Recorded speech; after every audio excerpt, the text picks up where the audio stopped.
This is The Great Expanse by JohnBap426 here on YouTube. It is always a pleasure to record these videos, to edit them, and then to upload them for your pleasure, for your consumption. And I also consume them as well, and I enjoy them as well. I think that's a good thing when you enjoy your own work. Because I know a lot of people, they say, oh, I don't like to see myself on camera. Oh, I don't like to hear my voice.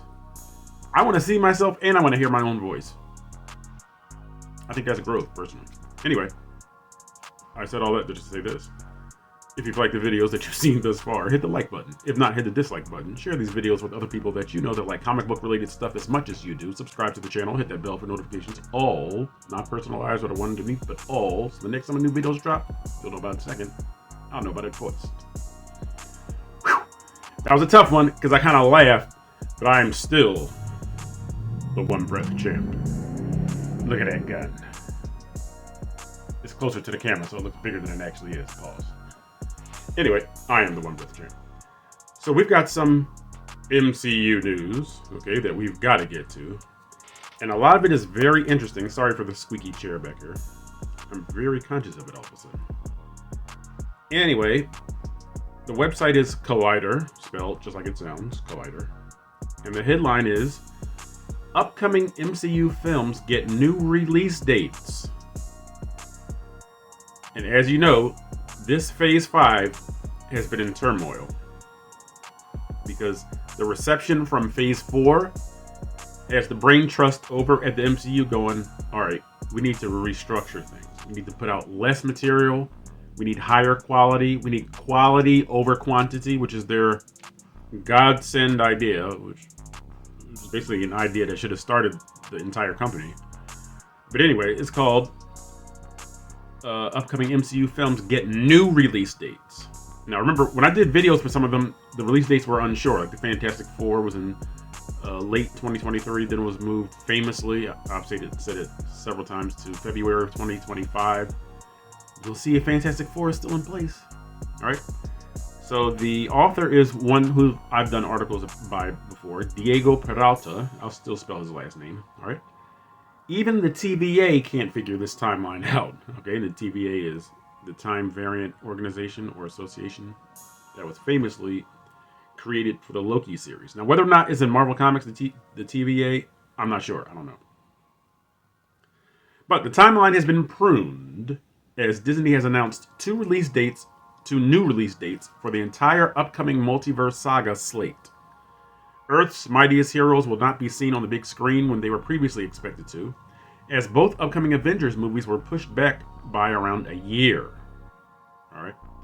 Added to that, the new iteration of the Fantastic Four will take a little bit longer to make their expected debut. So there we go. Right off the gate, Fantastic Four will not be coming out on Valentine's Day, February 14th of 2025.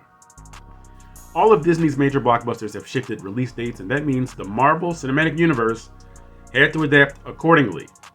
Or maybe this has something to do with the WGA strike, the Writers Guild of Writers Guild of America, I'm sorry. Here's the latest version of the MCU calendar featuring the release dates of the big screen side of the franchise. Captain America: Brave New World, no longer called New World Order, will now arrive on July 26, 2024. That's next year instead of this year. No. It wasn't scheduled to come out this year. Okay. While Thunderbolts moved to December 20th of 2024 from that spot. The Thunderbolts was supposed to come out on July 26th, 2024. It's now coming out December 20th, 2024. To be totally honest with you, and I love Sebastian Stan as the Winter Soldier, Bucky Barnes. I really appreciate Florence Pugh as Yelena Belova. But I don't really have that much expectations for this movie, Thunderbolts, at all. Even though, David Harbour's going to be in it. Is his name John Clark? Chinny from... He played a U.S. agent in Falcon and the Winter Soldier series. And I believe that Julia Louis-Dreyfus, who played the Contessa, was supposed to be in it. But I still don't have a lot of hype for it. Or anticipation. So they can push that back to February 3044. It wouldn't do me any problems.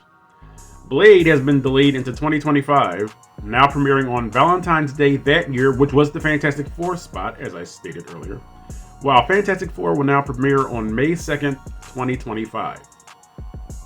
So, this is a whole year No. Incorrect. That's a... I'm sorry, I was looking at the years. There's a whole bunch of years lined up here. February 14th to May 2nd, that is 2 months, just about, okay? A little over 2 months, excuse me. Avengers, The Kang Dynasty is being delayed an entire year, now premiering May 1st, 2026. So, and Avengers Secret Wars has also been delayed a whole year, now premiering in May of 2027. Who knows if there's going to be an MCU by the time 2027 comes around. And I'm not saying that to be a Debbie Downer or a pessimist, but there's not a lot of hype for the MCU right now. I understand Guardians of the Galaxy 3 had a good reception, which I have not seen. Again, it's not a movie that I really wanted to see.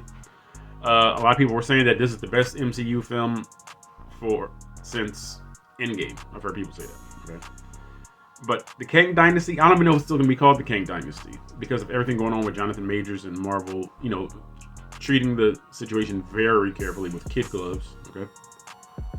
As stated by Kevin Feige, the president of Marvel Studios, during last year's San Diego Comic-Con, the multiverse saga will focus on the exploration of different universes within the Marvel realities while dealing with the biggest threat the heroes have seen since Thanos, Josh Brolin, wiped half of the universe out of existence.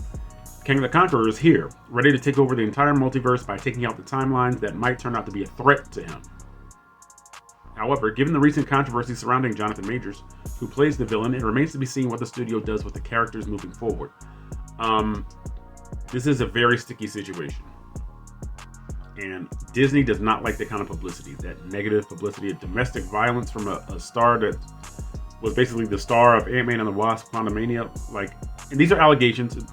Jonathan Majors himself has said it's not true, okay? But it's still ugly that the trial and the allegations are still being investigated. So the MCU should cut their losses. They should pay out Jonathan Majors' contract, buy him out, and just recast Kang the Conqueror.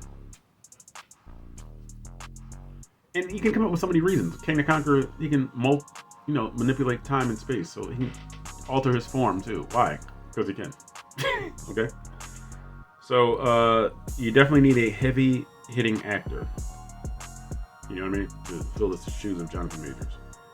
Especially the way Jonathan Majors portrayed, portrayed Kang, or He Who Remains, who was a variant of Kang the Conqueror, in the season 1 finale of Loki.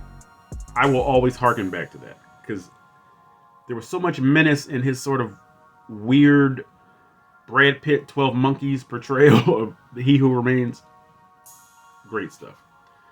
The future of the Marvel Cinematic Universe. Since Tony Stark, Robert Downey Jr. died, and Steve Rogers, Chris Evans retired after the battle against Thanos, the leadership of the Avengers has been left in uncertainty. Now, okay, I finished that line. Left in uncertainty. I guarantee that a female character will be in charge of the Avengers. I guarantee it. Mark today's date, June 14th, 6:26 Eastern Standard Time. A female superhero will be in charge of the Avengers. I guarantee it. But with Kang quickly approaching the timeline audiences have been following for almost 2 decades, it's time for someone else to step up before it's too late and the multiverse is lost forever. Some strong contenders for the next leader of the Avengers are Captain Marvel, Brie Larson. I don't know if she has the acting chops to, champion, a cast. Doctor Strange, Benedict Cumberbatch, he does have the acting chops. And Spider-Man, Tom Holland, does not have the chops. I'm sorry, no. And the way Spider-Man's been treated among the Avengers, I couldn't possibly see him leading the team in a movie. Spider-Man? No, I don't think. You can, you can check out Collider's interview with James Gunn and Chris Pratt below. I will not be doing that. Alright, so. We have a bunch of pushbacks. Blade. Mahershala Ali. Let me just say it like this. If another setback occurs, you might want to get a buyout for your contract. You might just want to cut your losses and just take your services elsewhere. I guess focus on the Sony Marvel. Forget the MCU. If there's something else that comes up with Blade, it's enough. Enough is enough. As I said, Fantastic Four is being pushed back.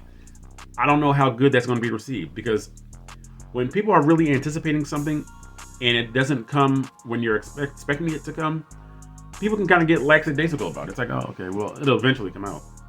Now, see, when you speak like that, that lets me know right then and there your enthusiasm has waned.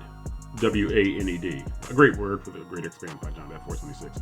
It's almost like going to a restaurant, and I'm sure you've had this experience before. You order food, it doesn't taste good, okay? You send it back, you order something else, and your appetite leaves. You ever have that happen? You go, yeah, I'm gonna get this. You go, nah, I don't want that. It's like the anticipation for that first entree that you've ordered, and once it arrives, it's not what it's supposed to be. Usually your appetite is gone. Maybe that's just me, but I think all of us have that experience. So the MCU has to tread very carefully here. And again, I know the WGA, Writers Guild of America strike, is going to affect production. I understand that. But right now, the biggest thing that's going to come to the MCU, the lifeline, dare I say lifeline? I don't know about lifeline. But we'll just say lifeline, like one of the lifelines. There, that's better.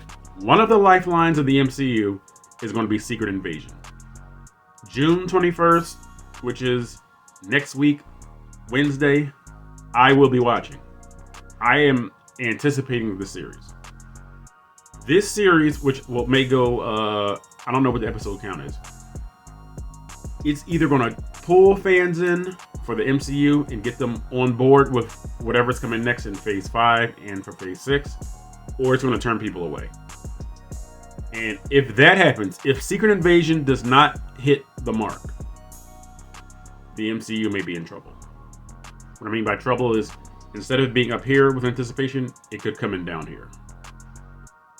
And with DC on the rise, with James Gunn and Peter Safran doing their thing, with a bunch of independent films coming out, the creator, what I did not do a trailer for, Zack Snyder's Rebel Moon, the MCU could be in trouble. And Disney as a whole could be in trouble. Do you know what I mean? Again, not that they're going to be in financial straits, but that anticipation, if the anticipation does that, that means the box office will, and that will not be a good look for the House of Mouse, okay? So, what do you think about these release dates being pushed back? Every one of them seems like. And you know what's funny? The WGA strike was not mentioned one time in this article. I believe that could be a big reason why a lot of these movies and series are being pushed back. But it hasn't been mentioned. And I'm sure Diego Peralta has done his homework. Do you know what I mean?